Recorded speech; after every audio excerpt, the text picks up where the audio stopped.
하나님 말씀 마태복음 25장 34절에서 40절까지 보겠습니다.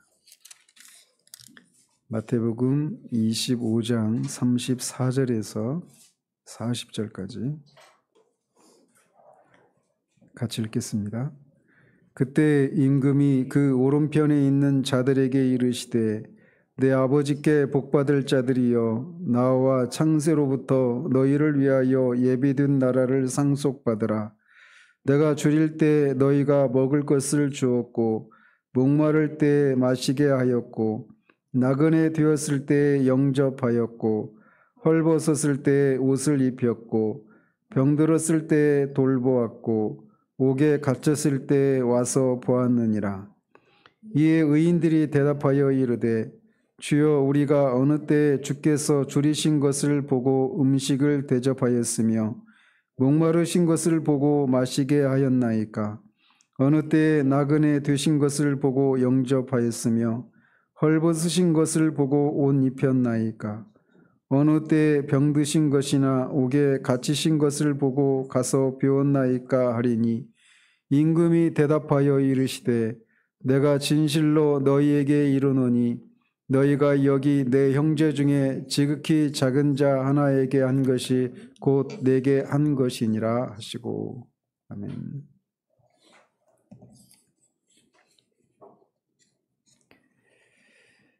제가 지금 막 읽으면서 이 마지막 절에 너희가 여기 내 형제 중에 지극히 작은 자 하나에게 한 것이 곧 내게 한 것이다 이렇게 이 말씀이 막 마음에 다가오네요.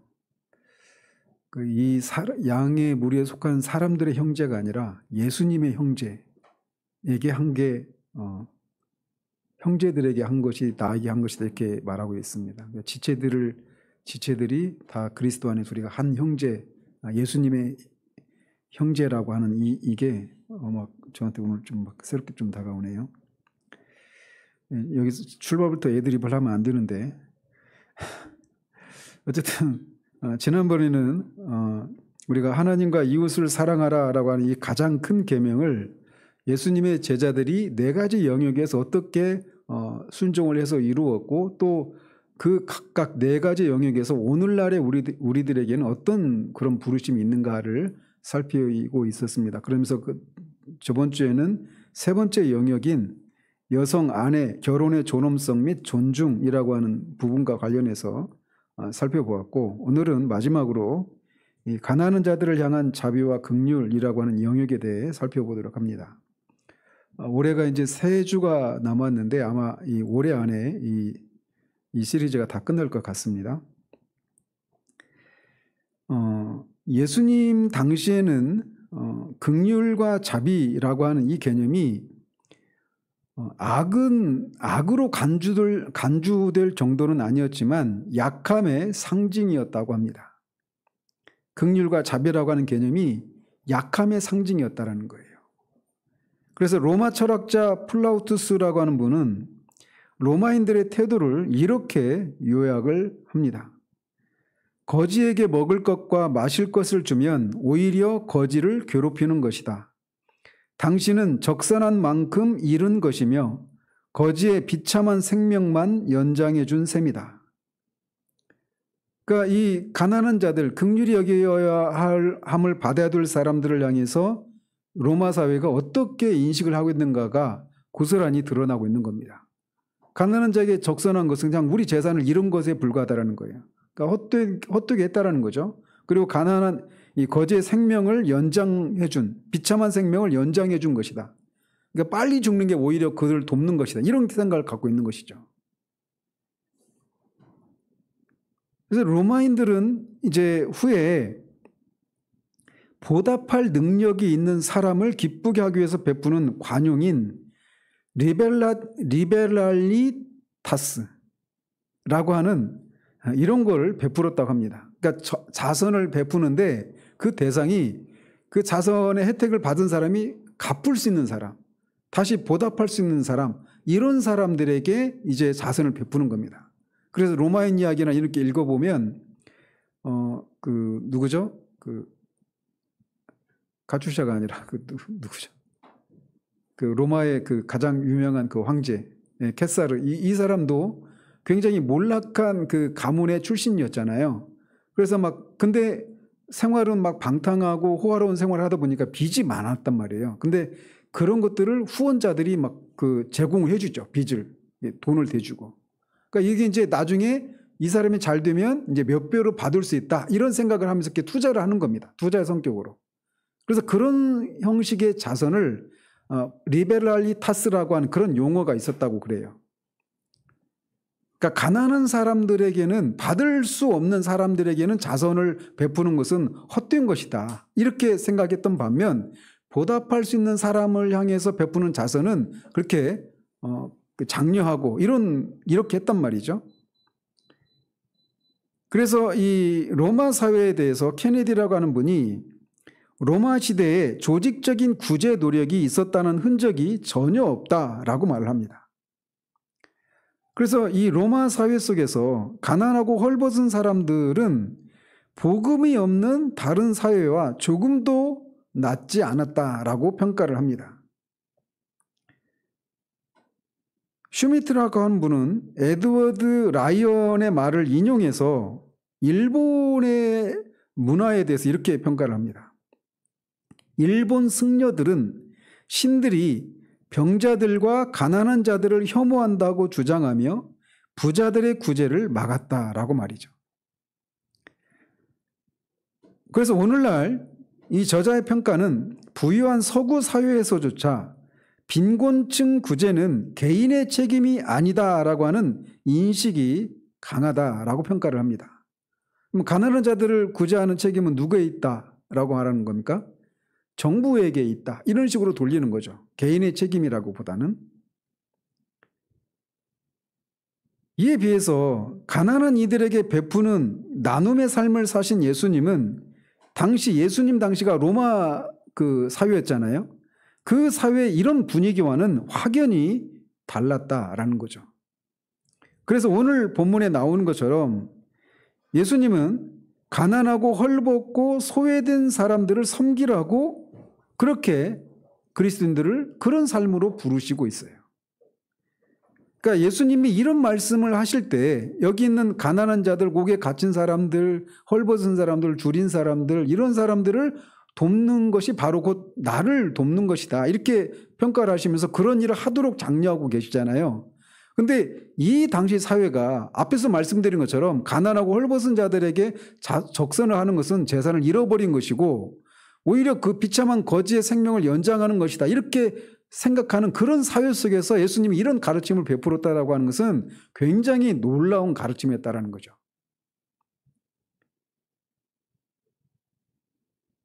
사실 이런 부르심, 이런 삶으로의 부르심이 그리스도인의 대명사가 된다 해도 전혀 이상하지가 않습니다.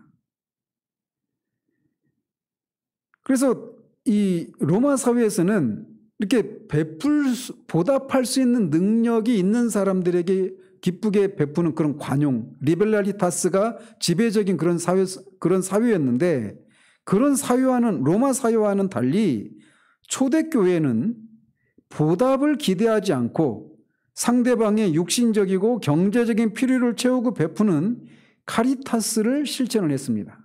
이 카리타스라고 하는 용어에서 체리티라고 하는 단어가 나옵니다. 자선, 자비라고 하는 단어가.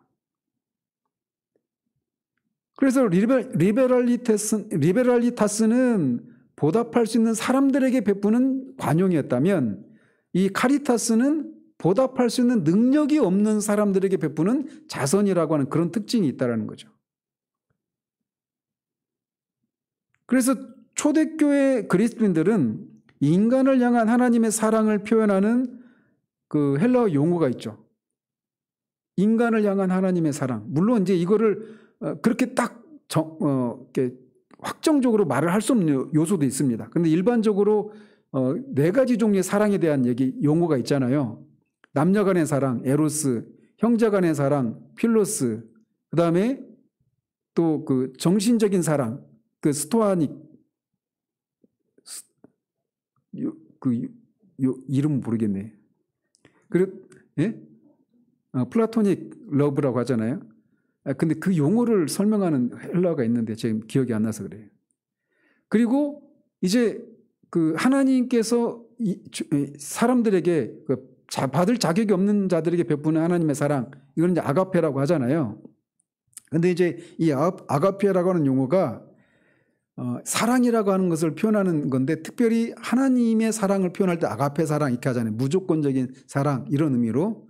근데 이게 이제 언어학자들이 이제 지금은 이거를 딱 그렇게 딱 규정할 수가 없다, 이런 얘기를 합니다. 왜냐하면 그 사무엘하 13장에 보면 암몬이 그 다말을 사랑하잖아요. 그때 그 사랑이 헬라어로, 그 히브리어를 헬라어로 번역한 성경이 70인경이라고 하는 헬라어 성경이 있는데, 그 사랑이라고 하는 용어를 아가페라고 하는 단어를 사용해서 그렇게 한단 말이에요. 그런 경우도 있기 때문에 아가페라고 하는 용어가 인간을 향한 하나님의 사랑이다, 무조건적인 사랑이다, 이렇게 말하기에는 조금 거시기한 게 있는 거예요. 근데 그럼에도 불구하고 우리가 일반적으로 하나님의 그 인간을 향한 하나님의 무조건적인 사랑을 아가페라고 하는 용어를 쓰긴 합니다. 근데 그런 걸 염두에 두고 이제 우리가 쓸 필요는 있는 거예요. 근데 어쨌든 이 참된 아가페는 언제나 베풀되 받을 것을 기대하지 않는 겁니다. 이게 무조건적인 사랑인 거잖아요. 그죠? 그래서 언제나 받는 사람을 우선으로 하는 것이 참된 아가페라는 거죠. 근데 그리스도인은 바로 그런 사랑을 받은 사람들이어서 초대교회 그리스도인들은 하나님께 받은 사랑대로 그저 가난하고 헐벗은 이들을 사랑하기만 했다라는 겁니다. 그들은 그렇게 하는 것이 합당하다고 여겼습니다. 그래서 초대교회 교부인 터툴리아는 이런 글을 남겼습니다. 힘없는 이들을 섬기고 인애를 실천할 때 적들이 우리에게 꼬리표를 붙인다. 보라, 저들이 어떻게 서로 사랑하는지 보라. 실제로 사도행전에서도 그렇게 초대교회 그 공동체를 보면서 그 공동체에 들어오지 않았던 밖에 있는 유대인들이 그들이 서로 사랑하는 걸 보고 어떻게 여겼다고 생각합니까? 어떻게 여겼다고 평가합니까? 두려워했다라고 말합니다. 왜냐하면 그런 종류의 사랑을 베푸는 것을 어디에서도 볼 수 없으니까, 한 번도 경험하지 못한 것에 대한 두려움, 경외, 이런 마음을 가지고 그렇게 그들의 그 모습을 보였다, 그들을 평가했단 말이죠. 그렇게 그게 그 아가페 사랑을 받은 사람들에게 가난하고 헐벗은 자들을 돕는 것은 너무 자연스러운 것이었고, 그게 그리스도인의 어떤 표상과 같은 그런 모습이었다라는 거죠. 계속 이어서 터툴리아는 말하기를, 과부, 신체적으로 장애가 있는 자, 헐벗은 고아, 병자, 기독교 신앙을 위해 수감된 죄수, 도움이 필요한 교사들을 지원하기 위해 그리스도인들이 자발적인 기금을 조성했다고 보고합니다. 가난한 사람들의 장례를 치러주고 노예가 풀려나도록 돈을 대기도 했다라고 기록합니다. 고린도후서 8장에도 보면 마게도니아에 있는 교회가 극한 환난 가운데서도 기뻐하고 분에 넘치도록 헌금을 하죠. 왜? 예루살렘에 있는 공동체, 그 기근으로 인해서 예루살렘 공동체 그 지체들이 기근으로 고통을 받으니까 그들이 그렇게 힘에 넘치도록 헌금을 합니다. 그래서 이런 것이 그리스도인의 특징이 되다 보니까 로마의 이교도 황제였던 줄리안이라고 하고 율리아누스라고 하는 이 황제가 이렇게 썼습니다. 이 줄리안 이 황제는 재임 기간이 언제냐면 361년에서 363년, 해수로 3년 동안 통치합니다. 근데 이 시기가 언제냐면 313년에 콘스탄틴 대제가 기독교를 공인한, 이단이 아니라 이제 기독교를 더 이상 박해하지 말라고 법으로 제정한 이후의 황제예요. 그래서 이후에 이제 율리아누스라고 하는 이 배교자가 한번 등장을 합니다. 콘스탄틴 대제 이후로. 근데 그 황제가 이교도 황제였던 율리아누스가 이렇게 썼다고 그래요. 근데 그는 이 그리스도인들을 불경한 갈릴리 사람들, 이렇게 표현을 합니다. 왜냐하면 이 사람은 황제 숭배를 강요, 이교도였기 때문에 자신들의 신을 섬기지 않는 사람들은 다 불경한 자들이고 무신론자예요. 그래서 초대교회 때 그리스도인들은 무신론자로 그렇게 여겨졌습니다. 근데 어쨌든 그 사람이 이렇게 썼다고 그래요. 사제들이 가난한 자들을 무시하고 그냥 지나칠 때 불경한 갈릴리 사람들이 이를 보고 구제에 자신을 내주었다고 생각한다.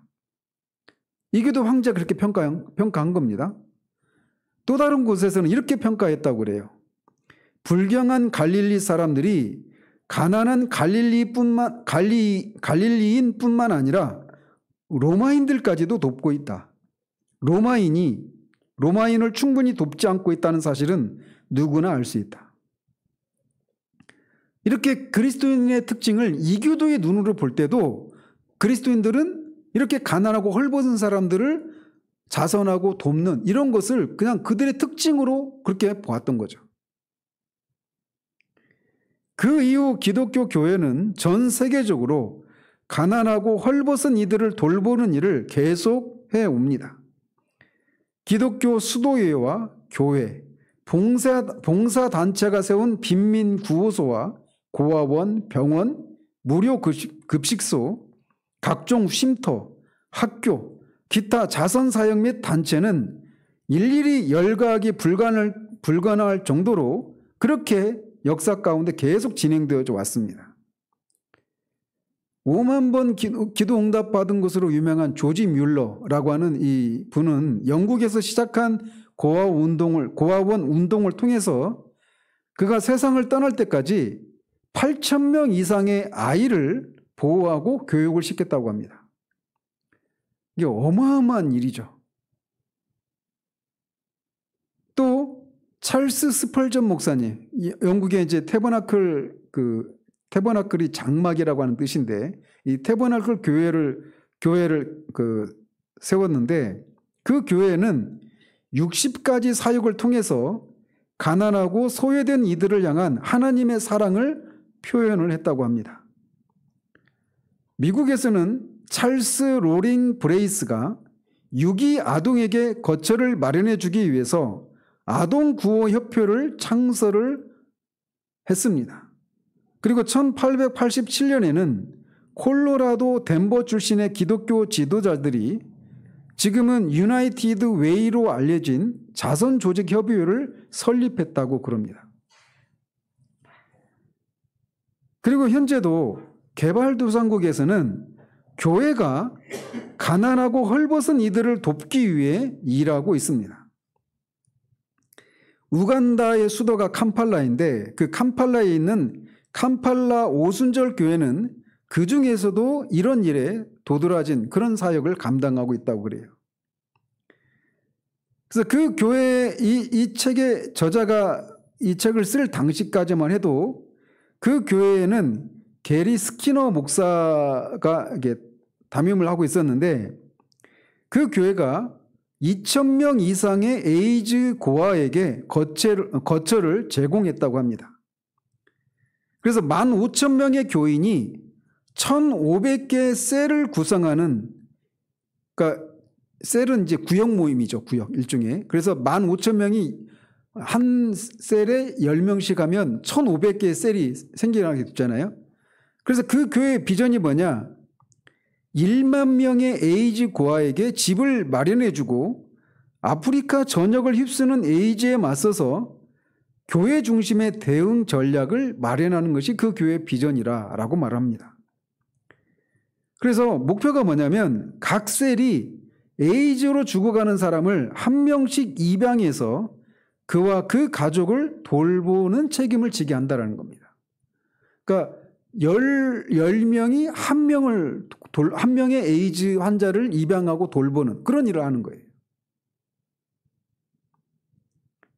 그러니까 저도 이제 우리 교회가 좀 규모가 되면 그런 걸 하고 싶은 거죠. 남전도회나 여전도회나 이렇게 조직이 되고 조직이 좀 더 커지면 이 단위별로 이런 것과 관련한 일들을 하는 겁니다. 교회 봉사만 아니라 우리가 계속 살펴왔던 이런 일들 있잖아요. 이런 것들을 그렇게 각각에서 담당하는 거예요. 뭐 북한 사역도 하고 뭐 고아원이나 뭐 아무튼 우리가 할 수 있는 역량 안에서 그런 것들을 하는 거죠.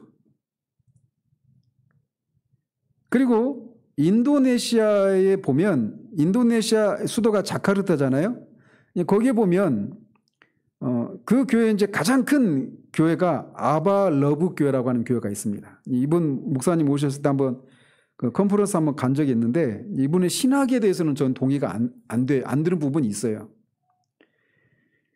근데 이 교회도 인근의 도시 빈민가에서 가난한 무슬림들에게 의료 서비스를 제공하고 아이들을 위해서 학교를 짓고 고아와 과부들을 돌보는 일을 감당하고 있습니다. 아시다시피 인도네시아는 가장 큰 무슬림 국가입니다. 무슬림 국가 중에 가장 큰 나라가 인도네시아예요. 인구가 2억 몇천이잖아요. 2억 7천인가 그러는데 그 무슬림 국가란 말이에요. 근데 그 국가 안에서 아발라브 교회가 수천 명이 모이는 교회입니다. 그래서 이 교회 목사님은 이 무슬림 그 알카에다나 이런 AI가 아니라 뭐죠? IS죠. 이런 이런 사람들의 타겟입니다. 그들이 볼 때는 얼마나 이게 그 교회 안에서 그래서 그런 걸 보면 그러니까 하나님께서 하시는 일들을 보면 이 목사님은 제가 이제 직접 그때 그 안산의 그 동산교회도 셀 목회하잖아요. 그래서 이제 제가 그 부교육자를 있을 때 그 목사님이 우리 교회도 한번 셀로 해보자 해가지고 컨퍼런스를 간 거예요. 저는 막 따라갔죠. 가서 들어봤는데 신학적으로 제가 동의가 안 되는 부분이 있어요. 이 아발러브 교회 그 목사님 오셔서 그 컨퍼런스를 했었는데 그럼에도 불구하고 그 무슬림 지역에서 그래서 뭐 개혁주의적이지도 않고 청교도적이지도 않습니다. 그런데 그 무슬림 국가에서 수천 명의 영혼을 하나님이 구원하시는 일들을 그렇게 하시는 거예요. 그런 면에서 제가 자꾸 어떤 주의의 노예가 되어서는 안 된다라고 하는 말을 하는 게 바로 이런 것에서 연유하는 거예요. 부족함이 있음에도 불구하고 찰스 피니도 마찬가지고 그리고 웨슬레도 마찬가지고 다 그들은 개혁주의자들이 아닙니다. 그럼에도 불구하고 그들을 통해서 찰스 피니 같은 경우에는 그를 통해서 하나님이 50만 명 이상의 회심자들을 그를 통해서 그렇게 구원하시는 일들을 하신단 말이에요. 뭐 얘기가 좀 다른 데로 갔는데 어쨌든 이 아발러브 교회도 그렇게 그 가난한 무슬림들을 섬기는 구제를 하는 고아나 과부로 이런 사람들을 돕고 하는 일들을 해요. 그리고 그 교회가 또 놀라운 게 뭐냐면 그 교회 지체들이 뭐 신앙의 이유로 해고를 당하는 경우도 있잖아요. 무슬림 국가니까 기독교인이라는 이유로 뭐 해고를 당하는 일들도 있어요. 그러면 그 교회가 그 생계를 책임져 줍니다. 그 교회에서. 제가 그 얘기를 듣고 또 인사이트를 얻었죠. 우리 교회도 하고 싶다. 우리가 재산을 다 평균화시키자는 얘기가 아니라 누군가가 신앙의 이유로 그렇게 핍박을 받고 생계가 위협을 받는 그런 일이 있다. 그럼 교회가 책임져 주는 겁니다.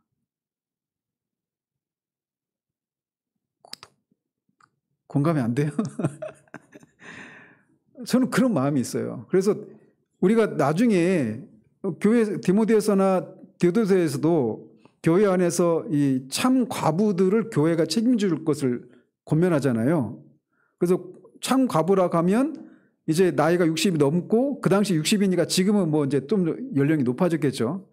그리고 이제 그 섬길 수 있는 자녀들이 없는 그러면서도 하나님 앞에 바른 신앙을 갖고 있는 사람들을 교회가 이렇게 섬겨주기를 권면하고 있단 말이에요. 그런 면에서 우리가 그냥 내 부모, 내 가족, 또 내 교회 이런 생각을 깨고 그리스도 안에서 우리가 한 형제 자매라고 바른 신앙을 고백하고 있다라면 본질적인 부분에서 우리가 동의할 수 있는 그런 신앙을 고백하고 있다라면 얼마든지 그렇게 우리가 마음을 확 열고 섬길 수 있는 교회 안에서도 그렇고 밖을 향해서도 마찬가지고 저는 그런 교회가 되기를 소망하고 있어요. 그러려면은 우리가 같은 생각을 품어야 되는 거예요. 그래서 제가 지금은 당장 여기서 말하고 있는 구체적인 어떤 실천들을 우리 교회의 역량으로 지금은 감당하지 못하지만 저는 이제 내년부터 이런 거를 조금씩 하려고 합니다. 내년부터 우리 교회에서도. 그래서 그런 것들에 우리 교회 식구들이 같은 생각을 품어야 같이 갈 수 있는 거예요. 그래서 이런 것들을 미리 하는 거죠. 말씀을 드리는 겁니다. 또 기독교 구호 개발 단체인 국제기아대책기구는 전쟁과 기근이 닥쳤을 때 생명을 구하는 일을 합니다. 그래서 1990년 모잠비크에서, 얘가 어디 있는지도 모르죠, 우리는. 근데 거기에서 2년 동안 매달 50만 명을 먹이는 일을 했습니다. 그러니까 안 먹이면 죽어요. 그러니까 이런 일을 하는 겁니다. 기근이 끝난 후로는 직접 식량을 확보할 수 있도록 종자와 기구를 제공합니다. 그러니까 계속 그냥 주기만 하는 것이 아니라 스스로 자립할 수 있도록 그런 데까지 가는 거죠. 또 가나 출신 친구인, 이 저자의 친구인 크리스 암파두라고 하는 분의 말에 따르면 공동생활을 하는 대부분의 아프리카 사회에서는 각 가정에서 병들고 가난한 일가 친척을 돌볼 수 있다고 합니다. 가능한 모든 수단을 동원해 어려운 가족을 존중하며 긍휼의 마음으로 그들을 돌본다고 합니다. 한 공동체에서 많은 사람이 한꺼번에 목숨을 잃으면서 이런 네트워크가 붕괴되기 때문에 이렇게 한다라는 거예요. 그래서 병든 사람을 돌볼 사람도 살아남은 아이들을 키울 사람도 없는 그런 비극이 벌어지게 되기 때문에 이렇게 한다라는 거죠. 오늘날 서구에서는 기아대책기구와 YMAW, 제가 여기가 어떤 단체인지 모르겠어요.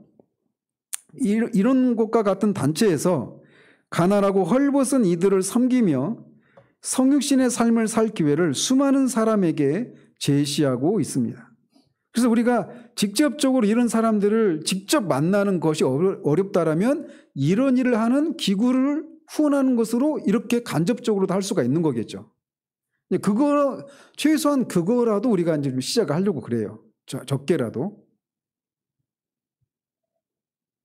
허리케인 카트리나, 우리는 먼 얘기에서 이게 잘 안 나오는데 그때 당시 그 배경으로 찍은 영화들을 보면 그때 굉장히 엄청난 그런 피해가 있었더라고요. 근데 허리케인 카트리나가 미국 걸프만을 강타한 후 미국 전역의 지역교회가 가장 먼저 수재민 돕기에 발벗고 나섰다고 합니다. 즉 이런 것들을 정부의 차원으로 그냥 주정부나 연방정부의 차원으로 돌려버리지 않고 교회가 이런 일을 발벗고 나서는 거예요. 미국의 빈민층을 향한 사랑으로 키트 델리라고 하는 분은 애리조나 피닉스의 네이버후드 미니스트리즈를 설립을 하고 에이미 셔먼이라고 하는 분은 버지니아 샬럿빌의 어번던트 라이프 미니스트리즈, 이런 구호단체를 설립을 합니다. 그래서 이런 것처럼 지금이야말로 우리 모든 그리스도인이 많게든 적게든 가난한 이들을 긍휼로서 섬길 때다라는 거죠. 제가 지금 이제 내년에는 성령론에 대해서 이제 한 해를 할 것 같아요. 그리고 그 다음에 거를 또 준비하고 있거든요. 그 다음에 게 뭐냐면 교회사예요, 교회사. 신대원에서도 저는 교회사를 제대로 못 배웠습니다. 충분히 못 배웠어요. 여러분, 교회에서 교회사 들어본 적 있어요? 교회사 속에 등장하는 어떤 인물들의 이름은 가끔씩 언급이 되고 가끔 얘기는 일화 에피소드 정도 이렇게 듣지, 초대교회에서부터 현대까지 교회가 어떻게 흘러왔는지 이렇게 큰 흐름 속에서 교회사를 들어본 적은 저는 없습니다. 교회에서. 그리고 심지어는 신대원에서조차 저는 듣지를 못했어요. 근데 지금 제가 이거를 우리 교회에서 한번 하려고 그래요. 이게 어마어마한 작업이거든요, 이게. 근데 2년을 자꾸 준비하는 거예요. 이제 내후년에 하려고 미리 지금 하고 있습니다. 하준이 제대하면 이제 들을 수 있어요. 근데 교회 역사를 보면 교회 역사가 어떻게 진행되어 왔고 하나님이 교회를 어떻게 섭리하시고 통치해 오셨는가 이런 거 보면 그 큰 역사 안에서 나라고 하는 위치가 얼마나 작고 초라한지 우리를 겸손하게 해줍니다. 근데 또 한편에서 보면 이 큰 흐름 속에 내가 그 역사의 일원이구나라고 하는 것 속에서 오는 그런 위로와 내 정체성, 내 삶의 자리, 내 존재가 여기에서 내가 누구인가를 확인받게 되는 이런 일이 있게 돼요. 그래서 역사라고 하는 것은 세속 역사이든지 아니면 성경의 역사, 교회 역사든지 역사는 반드시 알아야 합니다. 근데 그런 얘기 하잖아요. 역사를 잊은 민족은 미래가 없다. 그죠? 역사에 대한 바른 인식, 그리고 그 역사의 그 바른 인식을 통해서 현재를 통찰할 수 있는 이런 통찰력을 갖춰야 된단 말이에요. 그런 면에서 제가 우리 교회에서 이제 이거 정말 엄두가 안 나는 일이거든요. 제가 최근에 20강짜리 교회사 강의에 교회사 강의를 한 분이 있더라고요. 근데 그분의 신학에 대해서 또 제가 전적으로 동의가 안 되는 부분이 있는 부분이 있어요. 배덕만 교수라고 성결교단 출신의 교회사 그 교수인데 그분이 20개짜리 강의를 했더라고요. CBS에서. 제가 그걸 2번 들었습니다. 그러면서 2번을 듣고 이거 우리 교회에서 한번 해야 되겠다. 근데 그거보다는 조금 더 이제 상세하게 한 1년 잡고 이제 하려고 하는데 말씀드리고 싶은 건 뭐냐? 교회 역사를 우리가 계속해서 처음부터 계속 말씀드렸잖아요. 이 이원론이 어떻게 초대교회에서부터 잘못된 이원론이 자리 잡았고 어떤 배경으로 들어왔고 그리고 그것이 어떤 폐해를 불러일으켰고 그리고 또 종교개혁이나 이런 부흥의 역사를 통해서 다시금 성경적인 이론론으로 돌아가는 이런 역사들 그리고 뭐 윌리엄 윌버포스나 이런 자선과 관련해서 초대교회에서부터 어떻게 해왔는지 그리고 여성을 존중하고 인권을 보장하는 이런 일들에 있어서 초대교회에서부터 어떻게 이런 일들이 해왔는지 이렇게 역사적인 얘기들을 하는 거 이런 것들도 같은 맥락이 있는 겁니다. 그래서 우리가 그냥 21세기 대한민국에서 은혜와 평강교회라고 하는 공동체 안에서 우리가 같이 신앙생활하고 있지만 우리가 믿는 이 신앙이라고 하는 게 우리가 고백하는 신앙 고백이 그냥 역사적으로 한 번도 검증이 없는 그냥 어중이 떠중이 같은 그런 것이 아니라 역사적인 근거가 있는 사도의 가르침 그리고 사도의 가르침을 충실히 따랐던 그런 교회에서 고백했던 그런 신앙 고백과 같은 고백이라고 하는 것을 확인하는 그런 작업들이 필요하단 말이죠. 그런 것처럼 신앙 고백에 관련된 것뿐만 아니라 그렇게 역사적으로 검증된 그런 성경적이고 사도적인 가르침에 충실한 사람들이 교회가 어떻게 이 세상에서 하나님 나라의 문화를 실천하고 그 하나님의 통치 현실을 드러내는 그런 삶을 살아왔는지 이런 것을 확인한 것을 통해 우리도 그렇게 역사적인 신앙 고백을 하는 우리도 그들이 살았던 그런 삶의 연장선상에서 살아가는 것을 통해 우리가 앞에서도 한번 다룬 바가 있지만 이 하나님 나라의 큰 역사 속에 이 하나님 나라의 큰 서사에 우리가 일조하고 있고 또 거기에 우리 일원이 되어서 우리 존재가 우리가 하는 일들이 의미가 있는 이런 것이 필요하기 때문에 우리는 역사에 대한 공부가 반드시 필요한 것입니다. 근데 어쨌든 그래서 이 가난한 자들을 향한 자비와 긍휼이라고 하는 이것도 초대교회에서부터 교회 역사 가운데 계속해서 이렇게 진행되어 왔다라는 거예요. 그런데 이 부분에 있어서 이 오늘날 한국교회가 너무 개교회주의적인 개인주의적인 그런 경건 생활 우리 교회가 잘 되고 내가 잘 되고 이런 것에 몰두하다 보니까 이 교회 밖에 있는 세상에서 벌어지는 그런 하나님 나라의 가치에 반하는 그런 현실들에 대해서 우리가 외면한 채 살아가는 마치 그런 일들을 하는 사람들은 자유주의자들이나 이런 사람들과 같이 그렇게 치부해버리는 이런 것들에 대해서 우리가 경계할 필요가 있다는 겁니다. 그래서 이렇게 가난한 자들을 향한 이 사역이 그렇게 초대교회에서부터 계속 이어져 왔다는 거예요. 저자는 오늘날의 그리스도인들이 이런 가난한 자들을 향한 긍휼과 자비라고 하는 이 영역에서 어떤 일을 할 수 있는지 몇 가지 실천적인 제안을, 실천적인 그런 상황들을 제시하고 있는데, 어쩌면 우리하고는 직접적으로 관련이 없는 것처럼 생각할 수 있는데, 아무튼 저자가 말하는 것을 이렇게 말씀드리면 이렇습니다. 에이즈 환자들을 돌보라. 벌써 이제 우리하고는 좀 거리가 멀죠. 왜 직접 안 부딪히니까. 에이즈 고아들에게 쉼터와 집을 제공하라. 가난하고 헐벗은 이들이 다른 이들을 돌볼 수 있도록 도우라. 가난한 무슬림들을 위해서 집을 지으라. 또 학교에서 고전하는 가난한 어린이들을 지도하라. 이런 것도 나중에 정말 하고 싶어요. 우리 교회에서도. 청년들에게 이런 걸 하는 거죠. 지역교회 그 아이들을 청년들이 이런 걸 감당하는 겁니다.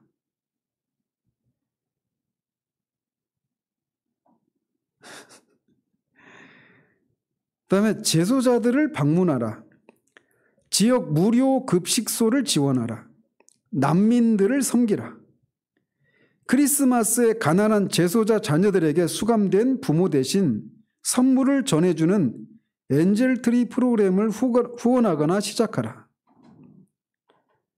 기업가 및 기업 임원들은 낙후된 지역에 기업을 설립하라. 제가 최근에 필리핀에 보면 세부라고 하는 지역이 있거든요. 필리핀 남부에. 근데 세부에서 식당업을 하는 그 사람이 유튜버가 있어요. 최씨인데 세부 초이 사장인가 뭔가 그 유튜버가 있어요. 그 사람은 제가 볼 때는 크리스천은 보이지는 않아요. 그런데 필리핀이 되게 가난하잖아요. 근데 그 직원들을 식당이 이제 지금 현재 5호점까지 오픈했고 지금 6호점 이제 마닐라로 진출을 하려고 그러더라고요. 제가 왜 뜬금없이 그런 얘기를 하느냐 싶은데, 근데 제가 한국 사장인데 이제 부인은 필리핀 사람이고, 근데 그 식당을 하는데 굉장히 잘해요. 그러니까 영업 전략 이런 걸 떠나서, 왜냐면 그 필리핀 사람들이 다 가난하잖아요, 대부분. 그러니까 그 사람들이 그 직원들이 막 홍수로 태풍으로 집을 잃어버리고 막 그 집의 가난 때문에 어떻게 해볼 수가 없는 그런 상황 가운데 있는 직원들이 너무 많은 거예요. 근데 그런 사람들이 어느 정도 일어설 수 있도록 그런 기반을 다져주는 일을 하는 겁니다. 그래서 집도 지어주고 오토바이도 사주고 그런 걸 막 하는 거예요. 그래서 그 유튜브를 통해 가지고 얻는 수익을 그쪽으로 다 돌려서 하는 겁니다. 그리고 그런 거 맞물려서 또 사업도 계속 확장되고, 그러면서 이 사람들이 생존이 문제가 되는 그런 사회 속에서는 도덕관념 이런 것들이 없습니다. 먹고 사는 문제가 생존이 걸려 있으면 도덕관념 이런 게 도덕 규칙을 지키면 죽으니까. 그래서 북한에서도 그랬잖아요. 고난의 행군을 지나면서 사람들이 도덕이고 뭐고 사회 규율이고 이런 게 없습니다. 그냥 다 무너져 버리는 겁니다. 빵 한 조각에 몸을 파는 거예요. 안 먹으면 죽으니까. 그리고 그런 처녀를 보면서 할머니들이 너는 젊어서 좋겠다. 그런 일을 할 수 있으니까. 그래서 먹고 사니까. 그러니까 우리 여기에 있는 그런 기준을 가지고 보면 도저히 이해할 수가 없죠. 거기는 도둑질하는 것을 도둑질이라고 생각하지 않습니다. 이건 살아야 되니까. 그래서 생존이 문제시되는 사회 속에서는 도덕이고 뭐고 이런 게 없습니다. 우리나라도 마찬가지였어요. 초기에 제가 예전에 다니던 교회 어떤 청년이 몽골로 선교사를 간 청년이 있었는데 호소를 하는 거예요. 이 몽골 사람들이 선교사는 부자니까 내 것 그 재산이나 이런 걸 막 돈이나 훔쳐가도 문제시 여기지 않는 거예요. 당신은 부자니까 이거 줘도 되지, 줘야 되지, 이런 생각을 갖고 있다는 거죠. 근데 그게 우리나라도 그랬습니다. 여러분들이 우리나라에 오셨던 그 선교사님들, 조선 구한말 때 오셨던 그 선교사님들의 그 전기들 읽어보시면, 그리고 평양 대붕 때도 일어난 그 위기 역사들을 보면 선교사님들 돈 횡령한 거, 이런 것들이 숱하게 많습니다. 그러니까 우리나라도 그랬어요. 그래서 이 필리핀 거기도 그러니까 그런 게 막 무너져 있습니다. 근데 내가 볼 때는 그리스도인도 아닌데 그 사람들을 그렇게 교육도 시키고 또 집도 지어주고 사업이 확장하면 할수록 나오는 수익이 많아지니까 그런 일들을 막 하는 겁니다. 그래서 한 사람이 100명이 넘는 직원들을 그렇게 하는 거예요. 그러니까 이 사람들이 그 속에서 뭐 완전히 어떻게 해볼 수도 없는 상황 가운데 완전한 절망 가운데 있잖아요. 직업이 없으니까, 일자리가 없으니까 어떻게 할 수가 없는 거예요. 근데 그런 사람들을 데려다가 그렇게 교육시키고 기반을 다져주고 그를 통해서 딸린 식구들을 또 그 사람들이 또 하고, 그런 것처럼 그런 생각, 우리가 지금 당장 우리가 사업하는 분들은 안 계시지만 우리 청년들도 그런 생각이 있잖아요. 제가 그런 것들을 좀 생각을 가지도록 이런 말씀을 드리는 거예요. 그래서 기업가 및 기업 임원들은 낙후된 지역에 기업을 설립하라. 이게 낙후된 지역에 기업을 설립하면 기업 입장에서는 인프라가 잘 갖춰지지 않은 곳에서 하면 그렇잖아요. 근데 그런데 한 군데 들어가면 지역사회를 바꿀 수 있는 그런 게 있거든요. 저는 혼자 막 머릿속에서 상상은 많이 합니다. 그래서 정말 막 그런 그 직원들을, 또는 우리나라가 지금 근로자들이 부족하다고 그러잖아요. 노동자들이. 그래서 해외에서 이제 이주 노동자들이 와야 된다고 그러잖아요. 10몇만 명이. 근데 올 때 무슬림권에 있는 사람들을 불러오는 겁니다. 업체들에서. 그 사람들을 들어와서 거기서는 복음을 전할 수도 없고 들을 수도 없는데 그들에게 복음을 전하는 거죠. 무슬림 한 명이 바뀌어서 돌아가서 그 지역에서 또 선교사 역할을 할 수 있고, 여기에서 버는 수익을 통해서 거기에 딸린 식구들, 한 달 월급이면 거의 1년 연봉 이상이 되는 나라도 있다고 하잖아요. 그렇게 하는 겁니다. 그러니까 그런 거 윤 집사님도 그렇게 할 수 있어요. 이주 노동자들을 그렇게 해서 이들을 계속 정당한 대우를 하고, 그래서 그들을 돌려보내고 계속.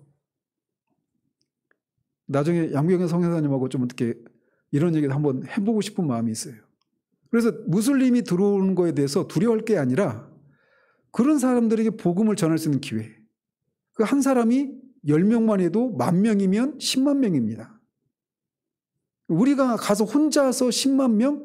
어림도 없는 거죠. 그래서 이런 마인드, 그러니까 사업체를 하시는 분들은 이런 것도 한번 생각해 볼 수 있는 거죠. 그런 게. 근데 지금 현재 우리의 상황하고 좀 거리가 먼 얘기예요. 근데 이런 것들에 대해서 누군가는 이렇게 막 돈을 아끼려고만 하지 말고, 인건비 아끼려고만 하지 말고 그런 일도 같이 할 수 있구나, 이런 생각 해볼 수 있는 거잖아요. 변호사와 정치인들은 자유기업과 창의적 기관을 지원하고 보상하는 법을 만드는 일을 할 수 있고, 은행가들은 지역봉사의 일환으로 가난한 지역사회에 소액금융 프로그램을 운영하는 일도 할 수 있습니다. 우리나라 현실하고는 거리가 먼 얘기긴 합니다. 그리고 건축 및 건설업체 운영자는 중산층 지역사회와 낙후된 지역사회 모두에 저소득층을 위한 주택을 건설하는 데 일조할 수도 있습니다. 그래서 1년에 한 채씩만이라도 이런데 그런 동남아의 낙후된 그런 가서 집을 지어주고 또 봉사도 가고, 헤비타트라고 하는 단체에서 그런 일을 하잖아요. 근데 그런 것처럼 교회 차원에서도 규모가 되면 그렇게 할 수 있는 거죠. 그래서 이 네 가지 영역에서 각각 내 이웃을 하나님을 사랑하고 내 이웃을 사랑하라고 하는 이 가장 큰 계명을 어떻게 그리스도인들이 실천해 왔는가, 그리고 오늘날 그리스도인들이 이런 영역에서 어떻게 어떤 일들을 감당할 수 있을 수 있는지 이런 걸 우리가 살폈습니다.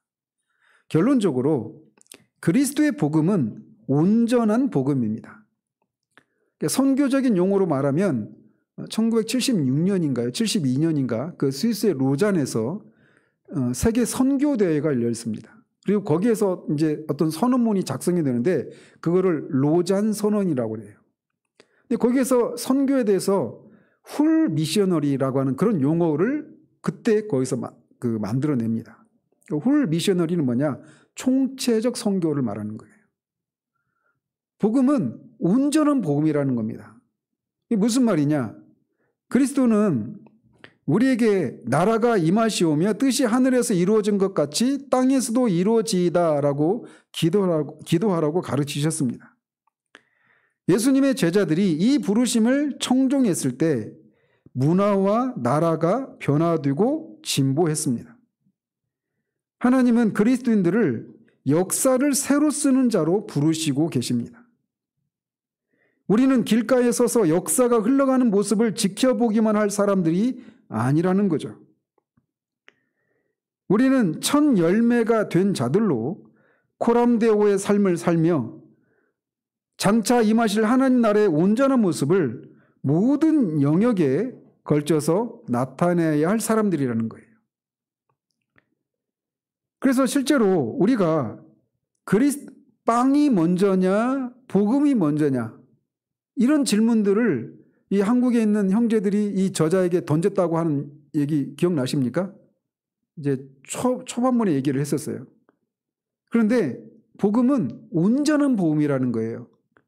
생명에 이르도록 하는 그리스도의 복음을 전하는 것으로부터 출발을 하되 거기에서 끝나는 것이 아니라 그들에게 빵을 제공하는, 빵이 필요한 자들에게 빵을 제공하는 것까지가 복음이라는 거죠. 총체적 선교라는 것도 바로 그런 거예요. 영혼이 생명에 이르도록 하는, 죄로부터 구원받게 하는 그런 복음을 전하는 것 플러스 이렇게 사회 각 영역에서 그렇게 하나님 나라의 가치를 실현이 되지 않고 있는 그런 현실 속에서 하나님 나라의 가치가 실현되도록 하는 그런 일들을 하라는 거죠. 그래서 앞에서도 제가 역사에 대한 얘기를 잠깐 말씀드렸잖아요. 우리나라 역사도 근데 그런 것들에 대해서는 우리가 굉장히 한국의 기독교는 그런 일들에 대해서 굉장히 색안경을 끼고 보는 눈들이 있습니다. 이런 어떤 사회를 개혁시키고 어떤 변화시키는 이런 일들을 하는 것은 마치 자유주의자들이나 정통 그런 신앙을 가진 사람들이 할 일이 아니라 다른 일처럼 생각한다라는 거예요. 근데 성경은 두 가지를 다 해야 된다는 겁니다.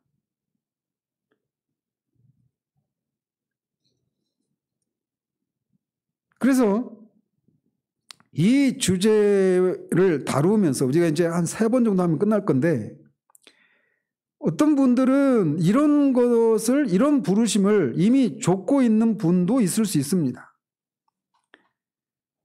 또 이렇게 4가지 영역에 대해서 각각 살폈던 것처럼 이미 그런 것과 관련한 어떤 일들을 감당하고 있는 사회 속에 우리가 살고 있을 수도 있어요. 정도의 차이가 있겠지만 이미 그런 변화가 일어난 사회에 사는 사람들도 있을 수 있습니다. 그런 사회에 사는 사람들은 아직도 해결해야 할 불의가 더는 없는지 복음의 빛에 비추어서 세상을 바라보는 법을 성경에서 배워가면서 부르심의 한 부분으로서의 어떤 짜릿한 발견과 가능성이 우리를 기다리는지 묻는 시간을 갖기를 바란다라고 그렇게 권면을 합니다. 왜냐? 지구상에서 하나님의 지혜와 하나님 나라의 영향력이 충분해서 더는 필요 없는 사회란 어디에도 없기 때문이다라는 거죠. 그래서 우리나라 안에서도 그리고 우리나라 밖에서는 더 말할 것도 없거니와 그리스도인으로서 우리는 세상 속에서 부르심을 통해 앞장서 가라고 부르심을 받은 것을 잊지 말아야 합니다. 그래서 그리스도는 제자들에게 온전한 복음을 모든 나라, 사회 모든 영역의 모든 사람에게 전하라고 명하셨습니다. 그래서 이 지상명령, 온 세상 땅끝까지 내가 가르친 것을 가르치고 전하라고, 그리고 그 성부 성자 성령의 이름으로 세례를 주고 가르치고 모든 것을 지켜 행하게 하라고 말씀하셨잖아요. 이게 지상명령이잖아요. 이 지상명령은 우리가 이미 확인해 왔던 것처럼 포괄적이다라는 겁니다. 어떤 면에서 포괄적이냐? 땅끝까지 가라고 하는 그런 명령이라고 하는 측면에서 포괄적이라는 거예요. 그래서 우리와 직접 관련되어 있는 이런 영역이 아니라 땅끝까지 가는 겁니다. 그리고 만물에게 나아가는 명령이기도 하다라는 것을 이미 우리가 살폈습니다. 특별히 마가복음 16장 15절을 통해서 우리가 앞에서 살핀 바가 있어요. 그리고 문화를 관통하라고 하는 명령입니다. 모든 사람이니까. 그래서 그들에게 이렇게 온전한 복음을 가지고 가야 된단 말이에요. 그리고 그들을 가르쳐야 됩니다. 그럴 때 무엇을 가져가야 하느냐? 예수 그리스도의 복된 소식으로부터 시작을 해야 됩니다. 그게 먼저예요. 그런데 뿐만 아니라 진리와 선함, 아름다움, 이게 뭐예요? 진선미, 이 진선미에 하나님 나라 문화로 맺어야 한다는 거죠. 실제로 우리나라에 들어오셨던 이 선교사님들도 우리에게 복음을 전하는 일도 했고, 그러면서 그들이 많은 부분은 아니지만 어떤 의료 교육이랄지 이런 고아들 돕고 천문화를 청산하고 이런 것들을 했어요. 그런 것들이. 그리고 그들이 이 땅에 들어온 것 자체가 예수님의 지상명령을 순종한 거죠. 그죠? 지리적으로 넘어섰잖아요. 그리고 인종적으로도 마찬가지고. 그런 것처럼 우리도 이제 그런 일을 해야 되는 겁니다. 우리도. 하나님 나라 문화를 지상명령에 접목을 할 때 나라가 임하시오며 뜻이 하늘에서 이루어진 것 같이 땅에서도 이루어지다라고 하는 기도가 결실을 맺게 된다라는 거죠. 그래서 우리가 지금까지 성문과 네 가지 영역을 이게 살펴보면서 사회의 영역 네 가지 부분을 살펴보면서 모든 사람을 향한 하나님의 사랑을 나타내라고 하는 큰 계명이 각 영역에서 우리 일에 어떻게 적용되는지를 깨닫는 그런 시간이 되었기를 바랍니다. 또한 하나님 나라의 능력 있고 온전한 복음을 더 굳건히 이해하는 계기가 되었기를 바라요. 복음은 남녀 구분 없이 그리스도를 아는 구원의 지식으로 인도합니다. 그런데 거기에서 그치지 않아요. 그리스도인은 혼란에 빠져 잃어버린 세상을 위한 유일한 참 소망을 가지고 성문과 삶의 각 영역에 들어가야 합니다. 그리고 그렇게 교회가 해왔고 그 결과 세상이 이만큼이라도 진보를 해온 거예요. 그래서 여전히 우리에게도 이런 것이 필요한 겁니다. 그래서 우리끼리 모여서 개인 경건생활 위주의 그런 신앙생활이 하나님을 섬기는 것의 전부가 아니라고 하는 거. 그래서 우리가 이런 것도 이제 말씀드린 것처럼 내년부터 우리가 작은 부분에서라도 이런 부분을 시작을 하려고 합니다. 그리고 점점 이것이 확대되어 갈 수 있기를 바라요. 그래서 우리가 정말 교회가 이 세상에 소금이요 빛이라고 하는, 교회가 있는 것이 세상에 해를 끼치는 것이 아니라고 하는 이런 것을 보여줄 수 있는 그런 우리 교회 되기를 바랍니다. 기도하겠습니다. 하나님, 이렇게 우리가 네 가지 삶의 영역에서 하나님을 사랑하고 이웃을 사랑하라고 하는 가장 큰 계명을 초대교회에서부터 지금까지 그리스도인들이 교회가 어떻게 감당해 왔는가에 대해서 살펴보았습니다. 아직도 우리가 이 잘못된 이원론의 영향에서 많이 젖어 있어서 영적이고 하나님과 직접적으로 관련되는 것만 우리의 신앙생활이고 하나님과 관계 있는 것이고 그 이외에 다른 것은 우리와는 무관한 것 같이 생각하며 우리의 거의 대부분의 마음과 시간을 그런 것 속에서 우리에게 하나님이 그런 자리에서 우리가 어떤 일을 해야 되는가라고 하는 것에 대해서는 관심을 두지 않은 그런 신앙생활이 여전히 우리 가운데 지배적인 것을 주님께 고백을 드립니다. 그런 우리들에게 오늘 하루에 이 부분에 대해서 우리에게 새로운 통찰력들을 우리에게 제공해 주신 하나님, 우리의 시각을 더욱더 넓혀 주셔서 우리가 이렇게 섬기는 것을 통해 다시금 우리의 신앙에 새로운 전기를 마련할 수 있도록 도우시고 우리가 하나님 나라의 일원으로 하나님 나라가 확장되는 일들에 하나님 나라가 이 땅에 실현되는 일들에 우리가 어떤 삶의 자리에서 그런 일들을 하고 있는지를 확인하고 그 속에서 우리를 발견할 수 있는 그런 우리들 되어지기를 원합니다. 예수 그리스도 이름으로 기도합니다. 아멘.